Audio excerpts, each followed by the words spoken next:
Okay, just for a second. Close your eyes and just listen. What do you actually hear right now? Maybe it's the low hum from your computer or distant traffic.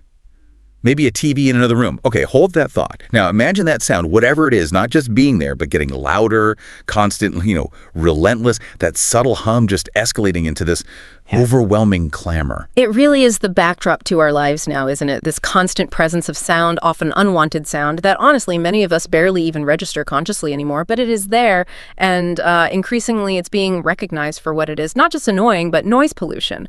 A fundamental disruptor, really, to our well-being and, well, the natural world around us, too. That's such a crucial point. It's not just a nuisance. It's, a profound environmental stressor. And so in this deep dive, we really want to unpack how this pervasive force impacts, well, everything. Our health, our mental state, even things like creativity, and as you said, the delicate balance of our ecosystems. Our mission today, it's really to uncover the science-backed benefits of reclaiming quiet. And maybe more importantly, share some practical, actual ways you can start reducing this environmental stress and hopefully find a bit more peace. Exactly. So maybe let's start right at the beginning. What is noise pollution fundamentally? Well, in simple terms, it's defined as excessive, displeasing noise. Sound that actually damages the balance of normal life. Think of it less as just sound and more as an intrusion, an unwanted presence. An intrusion, I like that. And when we think about where it comes from, the sources, well, big cities immediately spring to mind, right? Oh, absolutely. Transportation is the big one. Cars, trucks, trains, planes, that constant flow. Road traffic noise is definitely the main culprit globally. But it's more than just traffic, isn't it? Yeah, much more. We're talking about construction noise, the thrum of building tools, maybe loud music bleeding from somewhere, and even things like household electricity generators. Those are increasingly common in rapidly growing cities, especially in developing nations where sometimes the urban planning hasn't quite caught up with noise reduction strategies. It really is all around us. And what's really striking, I found, is that this isn't some brand new modern problem. No, not at all. It's fascinating. The issues with noise in cities, they go way back. We're talking ancient Rome. Seriously? Yeah, they were complaining about noisy carts and crowded streets thousands of years ago. It's an old, old challenge, just amplified incredibly today. And the scale today is, well, frankly, it's staggering. The modern data paints a pretty stark picture. Look at Europe, for instance. The European Environment Agency estimates something like 113 million people are affected by road traffic noise above 55 decibels. And just to give that number context. Right. The World Health Organization considers noise above that level, above 55 decibels, to be harmful. So that's a huge chunk of entire continent living under conditions recognized as harmful sound levels. And for an even more extreme example, you mentioned Cairo. Yeah, Cairo. In 2018, it was declared the world's second noisiest city. Average levels around 90 decibels. 90? That's incredibly loud for an average. It is. And what makes it worse there is that apparently existing noise laws often just aren't enforced. It really makes you wonder, doesn't it? If we've known this is a problem for literally millennia, and we have the data showing how bad it is now, why aren't we tackling it more effectively? That's the million-dollar question, because the impact, it's so profound. Let's dig into how this constant sonic assault actually affects us personally. Starting with our physical health. I think most people intuitively feel that loud noises are stressful, but the science really lays out how deep that goes. Oh, absolutely. It's a very real physiological stress response that gets triggered. When you're exposed to too much noise, your body pumps out cortisol, the stress hormone, and that immediately ramps things up, faster heart rate, higher blood pressure, and it's even been directly linked to a higher incidence of serious cardiovascular problems, like coronary artery disease. It's like your body's stuck in a low-level fight-or-flight mode. Wow. And the flip side of that is fascinating, too. Just 2 minutes. Yeah. Literally 2 minutes of silence. Yeah. It can activate the parasympathetic nervous system. Yeah. That's the rest and digest system. Right. Calms everything down. Exactly. It helps slow your heart rate, lowers those cortisol levels. Just 120 seconds of quiet can start to undo the stress. That's powerful. And beyond stress, there's the direct hit to our hearing. Prolonged exposure, especially to levels above 85 A-weighted decibels, that's sort of how loud things feel to us, that can cause noise-induced hearing loss. And it's insidious. There are studies comparing, say, mob and tribesmen in environments with very little industrial noise to people in the typical U.S. population. And they clearly show that even chronic exposure to moderately high environmental noise really contributes to hearing loss over time. And it's not just personal, is it? It's a workplace issue, too. Huge. Occupational hearing loss is actually one of the most common work-related illnesses around the world. It's amazing to think silence isn't just about preventing harm, but it might actually help us heal physically. There's definitely research suggesting that. Truly silent environments might stimulate cell growth in the brain and could potentially support faster recovery after illness or surgery, maybe by improving immune function. So quiet as a form of natural medicine. In a way, yeah. Our bodies seem to crave it for repair. And that extends to our minds, too, right? Our cognitive functions. Absolutely. I mean, it's obvious noise is a huge distraction. Studies clearly show working in silence leads to lower cortisol levels compared to working with background noise, even just background speech. It's not just annoying, it's physiological. And it's not just about focus in the moment, is it? I remember reading about a study, Duke University. Ah, yes, the hippocampus study. That was fascinating. They found that just 2 hours of silence a day could actually prompt cell development in the hippocampus. Which is key for memory formation. Exactly. So silence isn't just giving your brain a rest, it's literally helping it build and repair itself. That makes you think about learning, especially for kids, if noise is that disruptive. It's a really serious concern. Noise exposure, particularly when young, can impair learning and memory retention, and some effects might even be permanent. There's that classic example, the New York City school near the noisy train tracks. Right, I've heard about that. The kids in classrooms facing the tracks consistently had lower reading scores, but then they quieted the tracks, built sound walls, And the scores improved. measurably improved.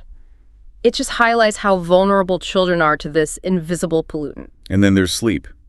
Noise just messes with our sleep, doesn't it? Terribly. It prevents you from getting into that really deep restorative sleep. Which leads to being tired, getting sick more often, can't concentrate. The usual suspects. Exactly. And looking longer term, noise pollution has even been associated with faster cognitive decline as we age. It's quite concerning. The psychological and emotional toll is huge, too. Definitely. Silence provides that tranquil space. It promotes peace, mental clarity. The American Psychological Association reported something like 77% of people in the U.S. experience physical symptoms from stress. Wow, that high. Yeah, and daily silence, even short periods, can significantly reduce those stress levels. I think I feel that personally. Constant noise just seems to shred your attention span. It does. But embracing silence, actively seeking it out, fosters mindfulness, calmness. And that can actually build your tolerance for everyday annoyances like traffic jams or delays. You become a bit more resilient, less reactive. That makes sense. It's like we're so surrounded by noise, we forget the benefits of just quiet. We really do. Silence gives you that space to reflect, reconnect with what's important to you, cultivate some self-awareness. It's like turning down the external volume lets you turn up your own internal insight. It's also worth mentioning that how we experience noise isn't purely objective, is it? It's cultural, personal. Oh, absolutely. Decibels aren't the whole story. Think about a loud car engine. For one person, it's irritating noise. For another, it might be a symbol of power or status. Right. Or just the different soundscapes. In a city, a busy market versus a quiet suburb, that often reflects urban design, even class differences. And we also need to remember specific sensitivities. People with autism spectrum disorder, for example, often experience hyperacusis. That's extreme sound sensitivity. Yes, often painful sensitivity to everyday sounds. It can cause intense fear, anxiety, leading them to avoid noisy places, which can be incredibly isolating. Sudden explosive noises like a car backfiring, particularly distressing. So it's clear the impact on humans is massive. But noise pollution doesn't stop with us, does it? It reaches deep into the natural world. Oh, absolutely. It's affecting animal behavior, their communication, their very survival. It's like an invisible threat spreading through ecosystems. How do animals even cope? Or do they? Well, some show fascinating adaptations. Urban robins, for example. In really noisy areas, they've shifted their singing to the nighttime. Because it's quieter then. Presumably, yes. They're trying to find a window where their calls can actually be heard, but that's a fundamental shift in their natural rhythm. And generally, noise pollution reduces species richness in urban parks. It impacts bird reproduction, their ability to hear predators approaching, finding good nesting spots. But I read something surprising. Sometimes noise can actually help certain prey animals. Ah, yes, that's a very specific kind of counterintuitive finding. In some cases, if a predator species, like, say, the western scrub jay, is also sensitive to noise and avoids noisy areas. Then the prey living in those noisy areas get a bit of a refuge. Exactly. It's a strange side effect. But overall, the impact is overwhelmingly negative. And it's not just birds. No, it ripples through. Cows, for instance. Studies show they feed less and produce less milk in noisy environments. Wow. Even plants. How does noise affect plants? Indirectly, mostly. By altering the behavior of the animals around them, the pollinators, the seed dispersers. If the animals change their habits because of noise, that eventually impacts plant growth and reproduction cycles. Okay, let's dive deeper, literally, into the oceans. Marine life seems particularly vulnerable. Extremely vulnerable. Many marine creatures, from invertebrates to fish, rely heavily on mechanosensory structures to detect vibrations and sound, especially in the lower frequencies below 10 kilohertz. And that's where a lot of our noise ends up. Unfortunately, yes. A lot of anthropogenic ocean noise, ship traffic, sonar construction, falls right in that range. So what does that do to them? It can mask their own communication signals, making it harder to find mates or detect predators. It also induces stress responses. Imagine, like underwater pile driving for construction. Squids have been observed reacting with clear startle responses, jetting away, releasing ink. They perceive it as a major threat. And for marine mammals, whales, dolphins, Yeah. they rely so heavily on sound. Critically so, for navigation, hunting, communication across vast distances. And something like cargo ship noise has dramatically increased the low-frequency ambient noise in many parts of the ocean. So they have to shout to be heard. Essentially, yes. It's called the Lombard effect. Whales have to vocalize louder. Humpback whales have even been observed lengthening their songs when sonar is active nearby, trying to compensate. And dolphins. Their whistles, vital for their social interactions, can be masked by noise from things like coastal construction. And it's not just about communication. There's evidence impacting development itself. Boat noise has been shown to reduce embryonic development by about 21% and increase mortality rates by 22% in sea hare larvae. That's devastating at such an early stage. It is. Even stationary animals like oysters react. They close their valves more often in response to varying noise levels. The impact is systemic, affecting life from the smallest larvae to the largest whales. Okay, so this is, well, it's a huge problem affecting us, animals, the planet. The big question then is, what can we actually do about it? How do we find quiet? Right. It really feels like a two-pronged approach is needed. There are things we can do personally in our own lives, and then there are the bigger policy-level solutions. Let's start personal. Where does finding quiet begin? Honestly, it often begins right at home.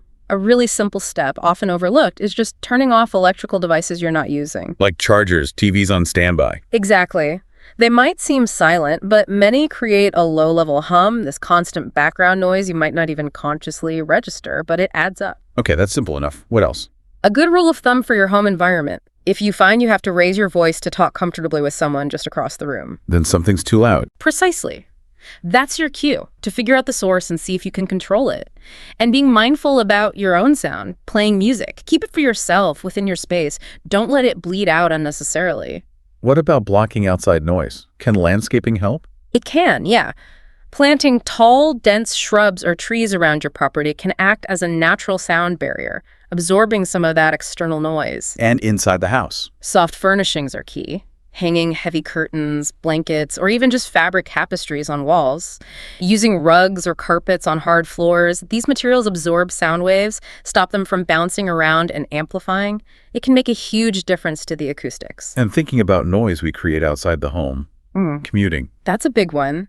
Choosing to cycle instead of driving a car or motorbike whenever possible, that directly reduces road noise. Every little bit helps. Ultimately, it sounds like it comes down to valuing quiet more. I think so. Teaching kids to appreciate quiet, making a conscious effort to build moments of silence into our own daily routines. It's a shift in perspective, a conscious choice. Okay, so those are personal actions, but what about the bigger picture? Systemic solutions. Yeah, that requires action on a larger scale, especially in urban planning. For roadway noise, there are lots of known solutions. Noise barriers along highways, stricter speed limits, using quieter road surface materials, limiting heavy vehicle traffic in residential zones. Even sophisticated traffic controls that smooth out the flow, reducing that constant stop-start, braking, accelerating noise. And air traffic. Quieter jet engine technology is crucial, as is planning flight paths more strategically to minimize noise over populated areas. Has there been progress on the policy front? Are governments taking this seriously? There has been a shift, definitely, from seeing noise as just a nuisance to recognizing it as a genuine environmental and public health problem. The EU's Environmental Noise Directive back in 2002 was a big step, a real milestone acknowledgement. But has it worked? Have noise levels actually gone down? That's the tricky part. Progress has been slow. Despite directives like that, overall noise levels haven't significantly decreased in many areas. There's a new EU target, the Zero Pollution Action Plan, aiming for a 30% reduction in transport noise by 2030. Ambitious. Very. And frankly, given past trends, a lot of experts are skeptical about whether it's achievable without much stronger enforcement and investment. So if policy isn't always the strongest driver, what is pushing change? Public opinion, overwhelmingly. Public awareness and pressure are the single biggest triggers for action on environmental noise. Really, more than government itself. According to surveys, yes. Public pressure was cited as significant in something like 92% of responses motivating noise protection efforts. Government and stakeholder pressure follows that. And technology helps too, of course. Better monitoring tools, software, accessible data, even citizen science apps where people can report noise levels. These all support reduction efforts. What are the main roadblocks then if we know the solutions and people want change? Money, often. Financial limitations are a huge hurdle for implementing noise reduction measures, which can be expensive. Also, complex issues in land use planning, like cities want to densify, build more housing, but that can increase noise exposure if not done carefully. Or sometimes historic buildings can't easily be retrofitted with soundproofing. Plus, there's the ever-increasing demand for mobility, more cars, more flights, and often fragmented responsibility between different government departments or levels. It gets complicated. Which might explain why we see people taking matters into their own hands sometimes, those personal sound isolation booths you see. Exactly. For work, for recording, for hearing tests, even as quiet sleep pods in super noisy apartments. It really shows a significant personal and sometimes professional investment in carving out those essential pockets of quiet when the environment outside remains loud. So wrapping this up, It feels like silence isn't just emptiness, is it? It's something more. Absolutely. I love that quote by Gordon Hempton, the acoustic ecologist. Silence is not the absence of something, but the presence of everything. It's an active presence. It sharpens focus, reduces stress, fosters well-being. Reclaiming quiet isn't a luxury. It feels essential for our peace, our health, and honestly, the planet's health too. And that really feels like the key takeaway for us. Finding quiet, reducing noise pollution. It's both a deeply personal journey, things you can do starting today, and it's also a collective effort, recognizing the bigger systems at play that create all this noise in the first place. So maybe the thought to leave everyone with is this. Given how profoundly noise impacts our health, our minds, and the very fabric of our ecosystems, what shared responsibility do we all have? It's not just for ourselves, but in advocating for and actively helping to create a quieter world for everyone, for future generations, and for the natural world that can't speak up for itself? It's a big question. And maybe the answer begins simply by listening, really listening.